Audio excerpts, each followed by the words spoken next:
Hello devs, Sid the IT guy here, and in this video I want to share with you some tips about scalability and making your app more resilient to heavy loads from users. So here I have opened up my GitHub repository. The link will be in the description box below, and while you are down there, consider hitting the subscribe button so it helps me with the algorithm and everything.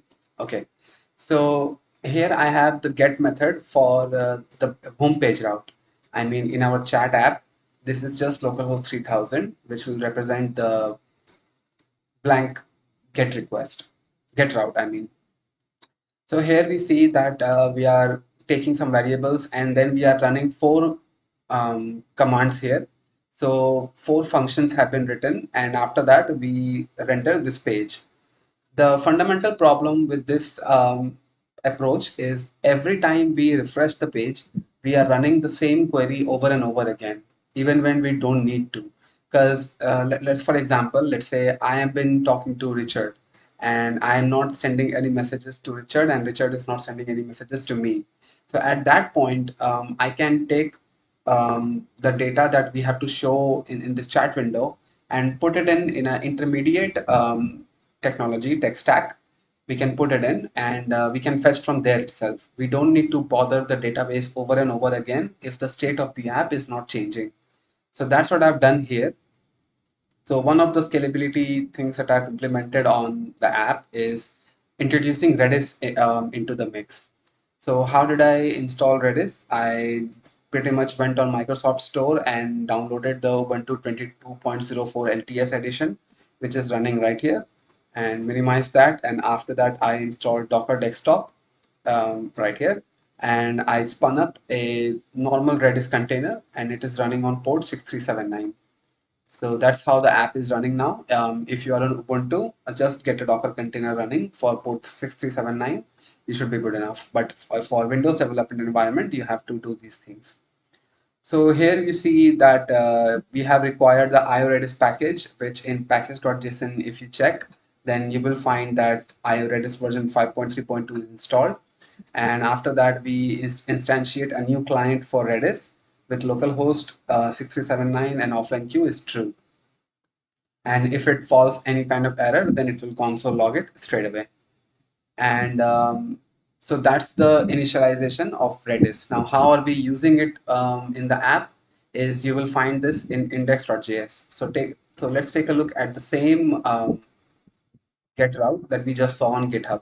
So here we see that we are using that same get homepage route, and we have this Redis key constant declared here, which says dashboard colon payload colon user ID. So we are sure that for every user, the key is unique tied to them.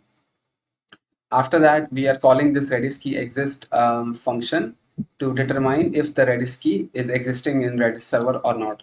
And if it already exists, then we are taking from there itself by invoking await redis.get method, and we are JSON parsing it because we have to parse it. In Redis, how it is stored is a JSON stringified version of this payload variable. So here we can see that in await Redis set Redis key and JSON.stringify payload. So Redis is a simple key value based data store. So what we want to do is we cannot store objects in Redis database. So what we do is JSON stringify it and then we put it there. And then we fetch it and then we JSON parse it so it gets converted back into an object. And here you can delete the Redis dot delete function. I have kept it here in case you want to test it out on your end. So that's what we do here. And we just take the payload variable and we don't invoke these four functions. And when the Redis key does not exist, then in that case, we are invoking these four functions. And after that, we are creating this payload variable and we are setting the Redis key for the next refresh. So when you come to the browser and you keep refreshing, then in all the time it is taken from Redis. So here I have a console log found in Redis, so getting from it. So here you can see that I have console logged it, and in this case I have called Redis is now set. This is step number one you can do for your app to make it a little scalable and handle a lot more load. So the trick here is if the state of the app is not changing, then let's just cache the data in some tech stack and just keep using it from there and only invoke the database when we have to. The second tip that I have for you is implementing rate limiting on the app. Now, being scalable does not mean that your app should be able to withstand any load of requests that you bombard your app with. So, a certain degree of rate limiting actually helps. So, suppose that if there you have a front end for the user to update his credit card information, but on the submit button, the browser incompatibility kicked in, and the submit button is not disabling when they click it. So if the user ends up clicking it multiple times, let's say 5 times in a span of 10 seconds, then that could be flagged as a malicious request, malicious attempt on breaking your app.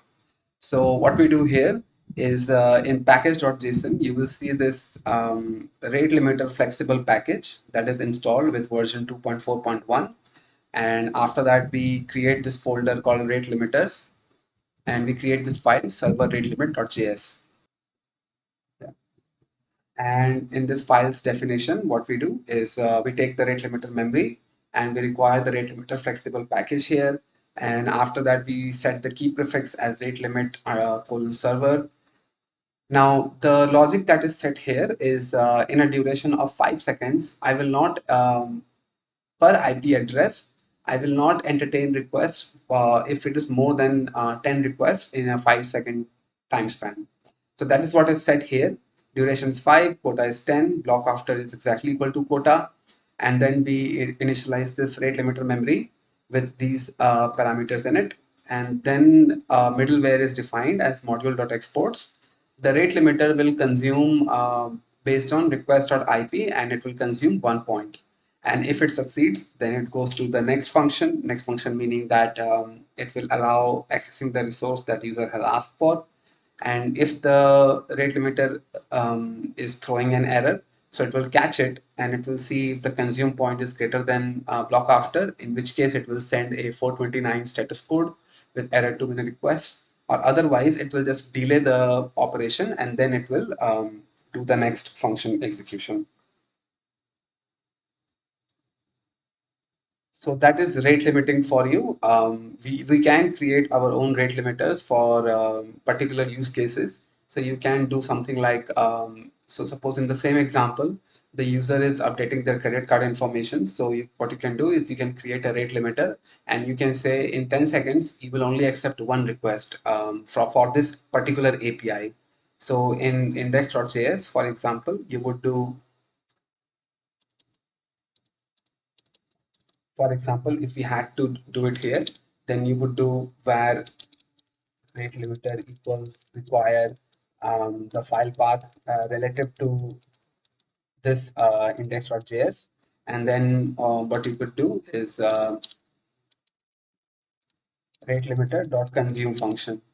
You could call it, and if it throws, you could wrap that in a try catch of its own. And if the error is thrown, then it will be caught here, and then you can return the 429 request from here itself. So that's how we can do rate limiting. Yeah, so let me revert that. Okay, so that's rate limiting as an example.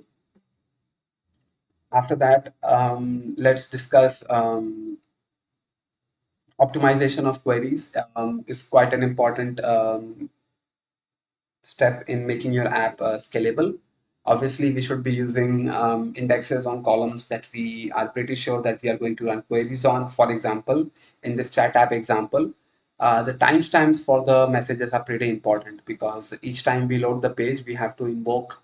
I mean, when the Redis key is not set, we are invoking the database queries, and if we put the index on the created at column and we order it by created at in the descending order, then we are pretty sure that the query will run pretty fast. And in the database table, for the recipient and the user ID, if both of them are foreign keys to the user's table, then the query will be even faster. So that is how, so a little optimization of your database queries will go a long way. Oh yes, and in server.js, we have this server rate limit file here, which is requiring this here, and then I'm making the app variable use it. So the whole server is now protected with 10 requests for every 5 seconds. Yeah, so that is rate limiting. So optimization of queries is also fine. Okay, so the next thing is the close the door behind you approach. So pretty much what that says is okay, let's say for example, you have an API that works with a very sensitive bit of information. So when the front end invokes the backend API, you don't want the front end to be able to invoke the API multiple times unnecessarily. So in that case, what we do is we check for a lock on the key, I mean lock on the door, and if it is locked already, then we return back from there itself.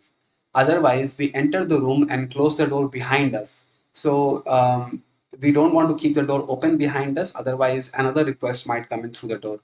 So that is what we do. We close it, and when we are done with the operation, we go back to the door and we open it and we exit out. So that is the approach here. And for an example for the implementation, I will show you here. So in the post message, okay, let me zoom in.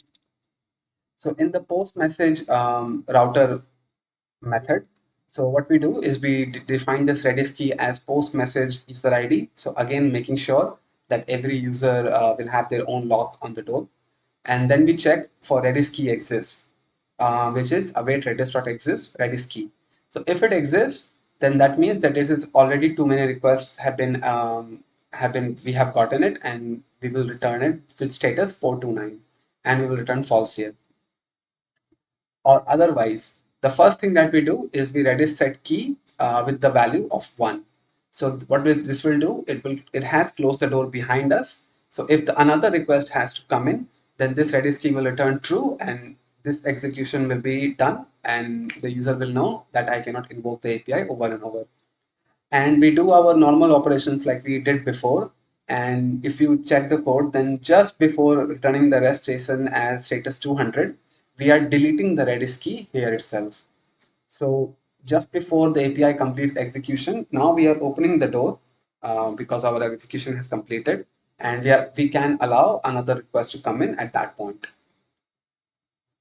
So that is another approach to scale your apps is only let the people access the resource if they absolutely have to, and they are not breaking any rules, and they are not accessing any sensitive information. So that is um,